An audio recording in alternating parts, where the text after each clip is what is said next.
ईश्वरଙ୍କ पवित्र नाम रे आप मानकु समस्तଙ୍କୁ मोर नमस्कार ଓ ଆଜିର ଶିକ୍ଷା ମଧ୍ୟକୁ ଆପଣମାନଙ୍କୁ ସମସ୍ତଙ୍କୁ ସ୍ୱାଗତ ଜଣାଏ।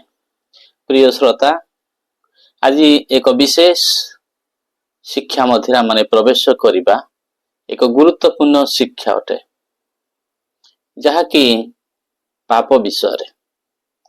ଅନେକଙ୍କ ପ୍ରଶ୍ନ ଅଛି, ଆଉ ଅନେକ ଏହି ପ୍ରଶ୍ନ ବି କରନ୍ତି ଓ ଅନେକ ଏ ମତ ଦିଅନ୍ତି ଈଶ୍ୱର ଆମର ସମସ୍ତ ପାପ କରିବେ କି ନାହିଁ। ତ ଆଜିର ଶୀର୍ଷକ ହେଉଛି ଈଶ୍ୱର ସମସ୍ତ ପାପ କ୍ଷମା କରିବେ କି? ଈଶ୍ୱର ସମସ୍ତ ପାପ କ୍ଷମା କରିବେ କି? ପ୍ରିୟ ଶ୍ରୋତା, ଈଶ୍ୱରଙ୍କ ନାମର ଧନ୍ୟବାଦ ହେଉ। ଆମେ ତାଙ୍କ ଅନୁଗ୍ରହରେ ପ୍ରଭୁ ଯୀଶୁ ଖ୍ରୀଷ୍ଟଙ୍କ ନିକଟକୁ ଆସିବାକୁ ସୁଯୋଗ ପାଇଲୁ। ତାହାଙ୍କୁ ତ୍ରାଣକର୍ତ୍ତା ଉଦ୍ଧାରକର୍ତ୍ତା ଭାବେ ଗ୍ରହଣ କରିବାର ସୁଯୋଗ ପାଇଲୁ। ପବିତ୍ର ଆତ୍ମାଙ୍କ ସହାୟତାରେ ଆମେ ସମସ୍ତେ ଯୀଶୁଙ୍କୁ ପ୍ରଭୁ ବୋଲି କହିବାର ମଧ୍ୟ ଅନୁଗ୍ରହ ପାଇଅଛୁ। କିନ୍ତୁ ପ୍ରଭୁଙ୍କୁ ଜାଣିବା ପୂର୍ବରୁ ଯଦି ଆମେ ପାପ କରିଛୁ, ଈଶ୍ୱର ସହିତ ସମସ୍ତ ପାପ କ୍ଷମା କରିବେ। କିନ୍ତୁ ପ୍ରଭୁଙ୍କୁ ଜାଣିବା ପରେ ମଧ୍ୟ ଯଦି ଆମେ ପାପ ଜୀବନ କାଟୁଥିବା, ପାପ କରୁଥିବା, ତାହା ହେଲେ କଣ ହେବ? ଏହି ପ୍ରଶ୍ନ ପ୍ରତ୍ୟେକଙ୍କ ପାଇଁ ଗୁରୁତ୍ୱପୂର୍ଣ୍ଣ ଅଟେ। ଆଉ ଧ୍ୟାନର ସହିତ ଶୁଣନ୍ତୁ ଯେ ଈଶ୍ୱର ସମସ୍ତ ପାପ କ୍ଷମା କରିବେ କି? ବା ଈଶ୍ୱର ଗୋଟେ ବ୍ୟକ୍ତି ଯେ ଯୀଶୁଙ୍କୁ ବିଶ୍ୱାସ କରେ, ତାହାର ସମସ୍ତ ପାପ ସେ କ୍ଷମା କରିବେ କି? ତ ଆସନ୍ତୁ ଏହି ପ୍ରଶ୍ନର ଉତ୍ତର ଆମେ ପ୍ରଭୁଙ୍କ ବାକ୍ୟରୁ ଖୋଜିବା। କାରଣ ଈଶ୍ୱରଙ୍କ ବାକ୍ୟରୁ ହିଁ ଆମେ ଶିକ୍ଷିତ ହେବାର ଆବଶ୍ୟକତା ଅଛି। ଆମମାନଙ୍କର ଭାବନା, ଆମମାନଙ୍କ ଅନୁଭୂତି ଦ୍ୱାରା ନୁହେଁ, ଈଶ୍ୱରଙ୍କ ବାକ୍ୟ କଣ କହୁଛି ସେ ବିଷୟରେ। ତ ଆଜିର ଶିକ୍ଷା ନିମନ୍ତେ ମୁଁ ପ୍ରଥମ ଜହନ ବା ପତ୍ର ଜହନ ତାର 1 ପର୍ବର 9 ପଦଟି ପଢୁଅଛି। ଯଦି ଆମ୍ଭେମାନେ ଆପଣା ଆପଣା ପାପ ସ୍ୱୀକାର କରୁ, ଯଦି ଆମ୍ଭେମାନେ ଆପଣା ଆପଣା ପାପ ସ୍ୱୀକାର କରୁ, ତେବେ ସେ ଆମ୍ଭମାନଙ୍କର ପାପ କ୍ଷମା କରିବାକୁ ଓ ସମସ୍ତ ଅଧର୍ମରୁ ଆମମାନଙ୍କୁ ପରିଷ୍କାର କରିବାକୁ ବିଶ୍ୱସ୍ତ ଓ ନ୍ୟାୟବାନ ଅଟନ୍ତି। ପ୍ରିୟ ଶ୍ରୋତା, এই ପଦଟି କଣ କୁହେ? ଯଦି ଆମ୍ଭେମାନେ ଆପଣା ଆପଣା ପାପ ସ୍ୱୀକାର କରିବୁ ବା ନିଜର ପାପକୁ ଆମେ ମାନିବୁ ବା ନିଜର ପାପ ନିମନ୍ତେ ଆମେ ଅନୁତାପ କରିବୁ, ତାହେଲେ ପ୍ରଭୁଙ୍କ ବାକ୍ୟ କୁହେ କଣ ବୋଲି? ତେବେ ସେ ଆମ୍ଭମାନଙ୍କ ପାପ କ୍ଷମା କରିବା ପାଇଁ ଓ ସମସ୍ତ ଅଧର୍ମରୁ ଆମମାନଙ୍କୁ ପରିଷ୍କାର କରିବା ପାଇଁ ବିଶ୍ୱସ୍ତ ଓ ନ୍ୟାୟବାନ ଅଟନ୍ତି ବୋଲି ପ୍ରଭୁଙ୍କର ବାକ୍ୟ କୁହେ। ତ ପ୍ରିୟ ଶ୍ରୋତା, ଏହି ପଦଟି ସମ୍ପୂର୍ଣ୍ଣ ପ୍ରାଞ୍ଜଳ ଅଟେ। ଯଦି ଆମ୍ଭେମାନେ ଆପଣା ଆପଣା ପାପକୁ ସ୍ୱୀକାର କରିବୁ, ତାହେଲେ ସେ ଆମମାନଙ୍କର ପାପକୁ କ୍ଷମା କରିବେ ଓ ସମସ୍ତ ଅଧର୍ମରୁ ଆମମାନଙ୍କୁ କଣ କରିବେ ନା ପରିଷ୍କାର କରିବେ। ଆଉ ସେ ବିଶ୍ୱସ୍ତ ଅଟନ୍ତି। ଯଦି ଆମେ ପାପ ସ୍ୱୀକାର କରୁଛୁ, ତାହେଲେ ଆମମାନଙ୍କ ପାପ କ୍ଷମା କରିବା ପାଇଁ ସେ ବିଶ୍ୱସ୍ତ ପୁଣି ନ୍ୟାୟବାନ ଅଟନ୍ତି ବୋଲି ପ୍ରଭୁଙ୍କର ବାକ୍ୟ କୁହେ। ଏଇ ଯୋଉ ପଦଟି କେଉଁ ସମୟରେ କୁହାଗଲା, କୋଉମାନ ପାଇଁ କୁହାଗଲା, ଆମେ ସେ ବିଷୟ କେତେବେଳେ ଟିକେ ଧ୍ୟାନ କରି ନାହୁଁ। ଜଣେ ଯଦି ପ୍ରଭୁଙ୍କୁ ଜାଣିଲା, ପ୍ରଭୁଙ୍କୁ ଗ୍ରହଣ କଲା, ପ୍ରଭୁଙ୍କ ବାକ୍ୟକୁ ସେ ବୁଝିଲା, ଆଉ ଡୁବନ ନେଲା, ମଣ୍ଡଳୀ ମୁକ୍ତ ହେଲା, ପୁନର୍ବାର ସେ ବ୍ୟକ୍ତି ଯଦି ପାପ କରେ, ପୁନର୍ବାର ଯଦି ସେ ବ୍ୟକ୍ତି ପାପ କରେ, ପ୍ରଭୁଙ୍କୁ ଜାଣିନଥିବା ପୂର୍ବରୁ ଯୋଉ ପାପ କରିଥିଲା, ସେ ପ୍ରଭୁଙ୍କୁ କ୍ଷମା ମାଗିଲା। ପୁନର୍ବାର ଯଦି ସେ ପାପ କରେ, ତାହେଲେ କଣ ହେବ? ବା ଯଦି ସେ ସ୍ୱେଚ୍ଛାକୃତ ଭାବରେ ପାପ କରିବ, ଆଉ ପ୍ରଭୁ ଗ୍ରହଣ କଲା ପରେ ଯୋଉ ସେ ପ୍ରଭୁଙ୍କ ବାକ୍ୟ ଅନୁସାରେ ଜୀବନ କାଟିବା କଥା, ପ୍ରଭୁ ଭୟ ଜୀବନ କାଟିବା କଥା, ଯଦି ସେ ପ୍ରକାର ସେ କରୁନାହିଁ, ନିଜ ଇଚ୍ଛାରେ ସେ ଜୀବନ କାଟୁଛି, ସ୍ୱେଚ୍ଛାଚାରୀ ଜୀବନ କାଟୁଛି, ଯାହା ନିଜକୁ ଇଚ୍ଛା ଲାଗିଲା ସେ ପ୍ରକାର କାମ କରୁଛି, ଈଶ୍ୱରଙ୍କ ବାକ୍ୟ ଯାହା ମନା କରୁଥିଲେ ମଧ୍ୟ ସେ ପ୍ରକାର ଭୁଲ ସବୁ କରୁଛି, ଈଶ୍ୱରଙ୍କ ଆଜ୍ଞାକୁ ସେ ମାନୁ ନାହିଁ, ତେବେ କଣ ଈଶ୍ୱର ତାକୁ ବାରମ୍ବାର ବାରମ୍ବାର କ୍ଷମା ଦେଉଥିବେ? ଈଶ୍ୱର ତାକୁ ବାରମ୍ବାର ବାରମ୍ବାର କ୍ଷମା ଦେଉଥିବେ? ଏ ପ୍ରକାର ବ୍ୟକ୍ତି ପାଇଁ କଣ ଏ ପଦଟି ଲେଖା ଯାଇଛି?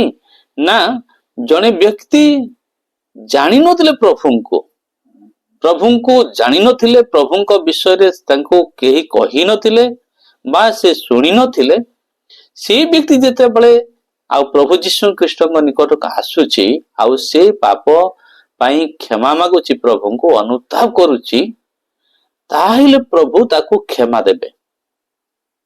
ପୁଣି ପ୍ରଭୁଙ୍କୁ ଜାଣିଲା ପରେ ଯଦି ସେ ପୁନର୍ବାର ଯଦି ସେ ପ୍ରକାର ହିଁ ପାପ କରୁଛି, ସେ ପ୍ରକାର ହିଁ ଅତୀତର ଜୀବନ ସେ କାଟୁଛି ବା ଈଶ୍ୱରଙ୍କୁ ମାନୁନାହିଁ, ସ୍ୱଇଚ୍ଛାରେ ସେ ପାପ କରୁଛି, ନିଜ ଇଚ୍ଛା ଅନୁସାରେ ପାପ କରୁଛି, ତାହେଲେ ତା ପାଇଁ କଣ ହେବ? এই ପଦ ହିଁ ପ୍ରଭୁ ତାକୁ ବାରମ୍ବାର ବାରମ୍ବାର କ୍ଷମା ଦେଉଥିବେ।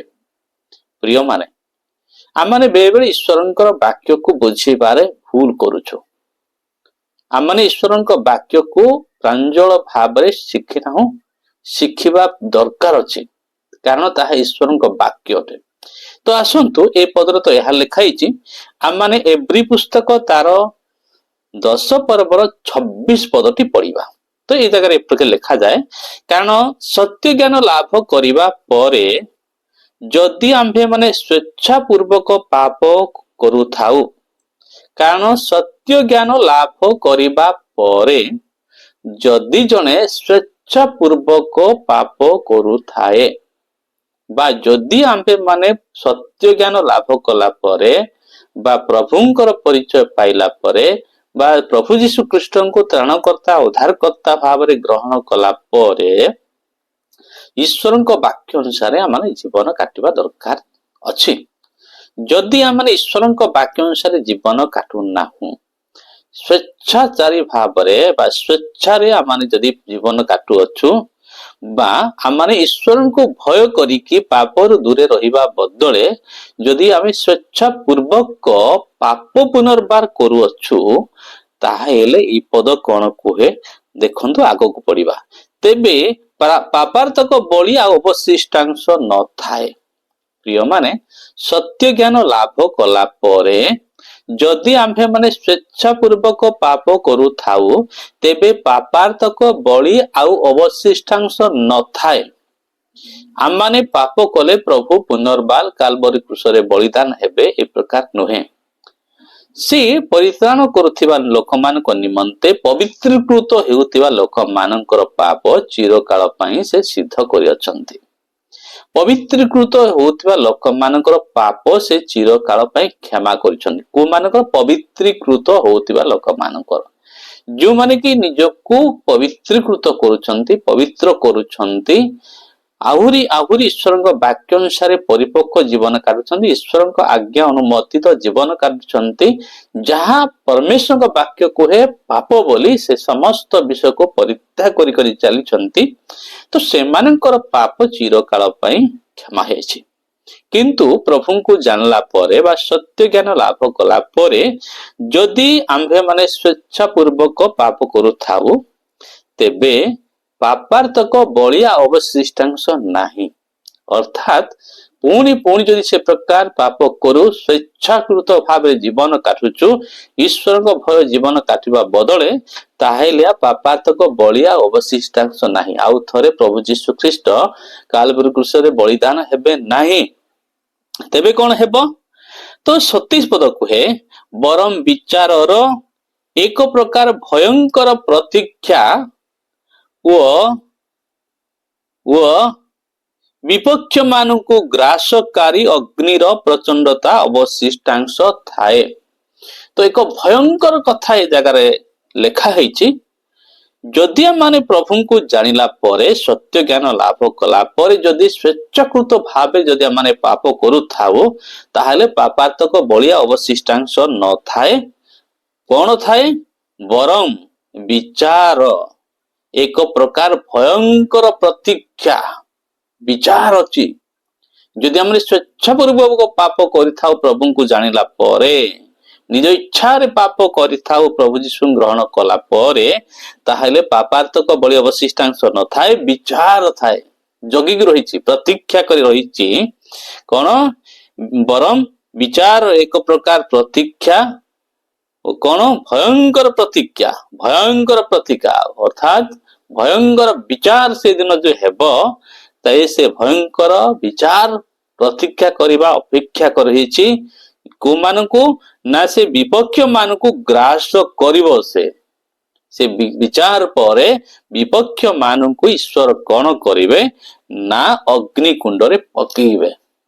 କୋଉଠି ପକେଇବେ? ଅଗ୍ନି କୁଣ୍ଡରେ ପକେଇବେ। ତ ଲେଖା ହେଇଛି ଏବ୍ରି 10:27 ପଦରେ, ବରଂ ବିଚାର ଏକ ପ୍ରକାର ଭୟଙ୍କର ପ୍ରତୀକ୍ଷା ଓ ବିପକ୍ଷ ମାନଙ୍କୁ ଗ୍ରାସକାରୀ ଅଗ୍ନିର ପ୍ରଚଣ୍ଡତା ଅବଶିଷ୍ଟାଂଶ ଥାଏ।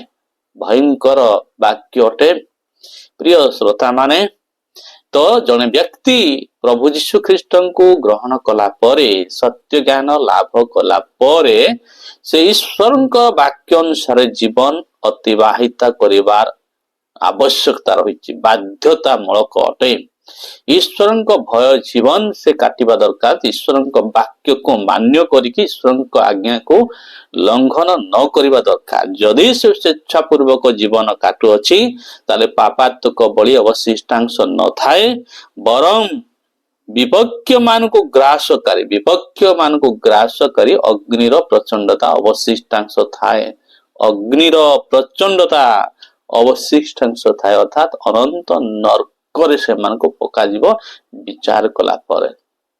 ତ ପ୍ରିୟ ଶ୍ରୋତା ମାନେ, ତ ଏଇ ଉଭୟ ପଦକୁ ଆପଣ ମାନେ ମିଶେଇକି ପଢନ୍ତୁ। ତାହେଲେ ଯୋଉ ପତ୍ର ଜହନ 1:9 ପଦରେ ଲେଖା ହେଇଛି ଯୋଉଟା, ତାହା ହେଉଛି ଯୋଉମାନେ ପ୍ରଭୁଙ୍କ ନିକଟରେ ନୂତନ ଭାବରେ ଆସୁଛନ୍ତି, ପ୍ରଭୁଙ୍କ ନିକଟକୁ ନୂତନ ଭାବରେ ଆସୁଛନ୍ତି, ସେମାନଙ୍କ ପାଇଁ ଲେଖା ହେଇଛି। ଏବ୍ରି 10:26 ଆଉ 27 ପଦ, ଯୋଉମାନେ ସତ୍ୟ ଜ୍ଞାନ ଲାଭ କଲେ, ପ୍ରଭୁ ଯୀଶୁ ଖ୍ରୀଷ୍ଟ ଗ୍ରହଣ କରିଛନ୍ତି, ଆଉ ସେମାନେ ଯଦି ନିଜ ଇଚ୍ଛା ଅନୁସାରେ ଜୀବନ କାଟନ୍ତି, ସ୍ୱେଚ୍ଛାଚାରୀ ଭାବରେ ପାପ କରନ୍ତି, ସ୍ୱେଚ୍ଛା ଭାବେ ପାପ କରନ୍ତି, ଈଶ୍ୱର କିଏ ଅଛି କଣ ଅଛି ବୋଲି ସେମାନେ ଈଶ୍ୱରଙ୍କୁ ଭୟ କରନ୍ତି ନାହିଁ, ଈଶ୍ୱରକୁ ଜାଣିଲେ ସୁଦ୍ଧା ସେମାନେ ଯଦି ସ୍ୱେଚ୍ଛା ପୂର୍ବକ ପାପ କରିଥାନ୍ତି, ତାହେଲେ ପାପାର୍ଥକ ବଳି ଅବଶିଷ୍ଟାଂଶ ନଥାଏ, ବିଚାର ଥାଏ। ବିପକ୍ଷ ମାନଙ୍କୁ ଗ୍ରାସ କରିବା ପାଇଁ ଅନନ୍ତ ନର୍କ ଅଛି, ସେ ଅଗ୍ନିର ପ୍ରଚଣ୍ଡତା ଅବଶିଷ୍ଟାଂଶ ଥାଏ। ତ ଏକ ସାବଧାନର କଥା, ଏକ ଭୟଙ୍କର କଥା ଆପଣ ପାଇଁ ଆଉ ମୋ ପାଇଁ। ପ୍ରିୟ ଶ୍ରୋତା ମାନେ, ଏ ବାକ୍ୟକୁ ପ୍ରାଞ୍ଜଳ ଭାବରେ ବୁଝନ୍ତୁ। ସ୍ୱେଚ୍ଛାଚାରୀ ଭାବରେ ପାପ କରନ୍ତୁ ନାହିଁ, କାରଣ ଈଶ୍ୱର ଅନୁଗ୍ରହ କରିଛନ୍ତି, ସେ ଅନୁଗ୍ରହକୁ ବୃଥା କରନ୍ତୁ ନାହିଁ। ସାବଧାନ ହୁଅନ୍ତୁ, ଈଶ୍ୱରଙ୍କ ବାକ୍ୟ ଅନୁସାରେ ଜୀବନ କାଟନ୍ତୁ, କାହାକୁ ଦେଖନ୍ତୁ ନାହିଁ, କାହାର ଅନୁଭୂତିର କଥା ଶୁଣନ୍ତୁ ନାହିଁ, ଅନୁଭୂତିର କାହାଣୀକୁ ମନେ ରଖି ଚାଲନ୍ତୁ ନାହିଁ। ସେ ଭୁଲ କରିଥିଲା, ମୁଁ ଭୁଲ କରିବି, ସେ ପାପ କଲା, ପ୍ରଭୁ କଣ ତାକୁ ପାପ ଅନନ୍ତ ନରକକୁ ଯିବେ, ସେ ଅନୁତାପ କଲା, ମୁଁ ବି ସେମିତି ଅନୁତାପ କରିବି, ସେ ପ୍ରକାର ଭାବନ୍ତୁ ନାହିଁ।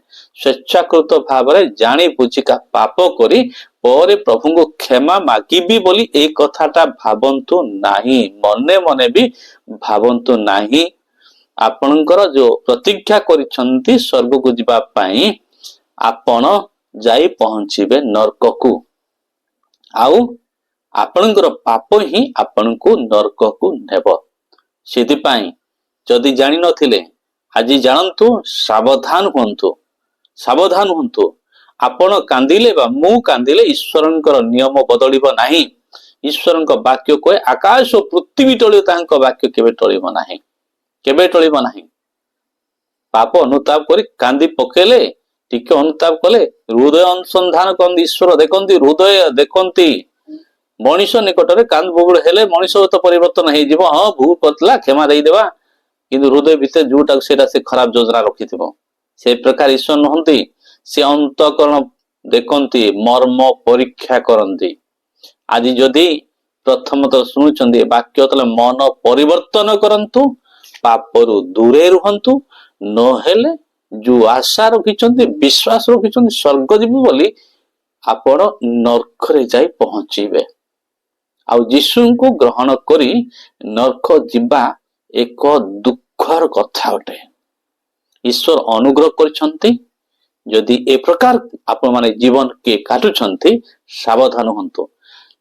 ଜହନ ପତ୍ର ଜହନ 1:9 ଅନୁସାରେ ଯଦି ପାପ କରୁଛନ୍ତି ମନ ଇଚ୍ଛା ଆଉ ପ୍ରଭୁଙ୍କ ପାଖରେ କାନ୍ଦିଦେଲେ ହେଇଗଲା ଭାବୁଛନ୍ତି, ଏ ପ୍ରକାର ବେକାର ନିଜକୁ ପ୍ରତାରଣା କରନ୍ତୁ ନାହିଁ। ପୁନର୍ବାର କହି ରଖୁଛି, ପତ୍ର ଜହନ 1:9 ଯେଉଁମାନେ ପ୍ରଭୁଙ୍କ ନିକଟକୁ ନୂଆ ଭାବରେ ଆସିଛନ୍ତି ସେମାନଙ୍କ ପାଇଁ, ଏଭ୍ରି 10 ପର୍ବର 26 ଆଉ 27 ପଦ ଯେଉଁମାନେ ସତ୍ୟ ଜ୍ଞାନ ଲାଭ କରିସାରିଛନ୍ତି, ପ୍ରଭୁଙ୍କୁ ଜାଣିଛନ୍ତି, ଯଦି ସେ ପ୍ରକାର ଲୋକମାନେ ଯଦି ସ୍ୱଚ୍ଛକୃତ ଭାବରେ ପାପ କରନ୍ତି ଆଉ ସେମାନଙ୍କ ରକ୍ଷା ନାହିଁ। ଯଦି ଜାଣିନଥିଲେ ଆଜିଠାରୁ ସେ ସମସ୍ତ ପାପ ପାଇଁ ପ୍ରଭୁ କ୍ଷମା ମାଗନ୍ତୁ, ପ୍ରକୃତ ମନ ପରିବର୍ତ୍ତନର ଉପଯୁକ୍ତ ଫଳ କାଟନ୍ତୁ ଆଉ ପ୍ରଭୁ ଭୟ ଜୀବନ କାଟି ଆଗକୁ ବଢାନ୍ତୁ। ପ୍ରଭୁ ଆପଣଙ୍କୁ ପ୍ରତ୍ୟେକଙ୍କୁ ଆଶୀର୍ବାଦ କରନ୍ତୁ, ଅନୁଗ୍ରହ କରନ୍ତୁ। ନମସ୍କାର।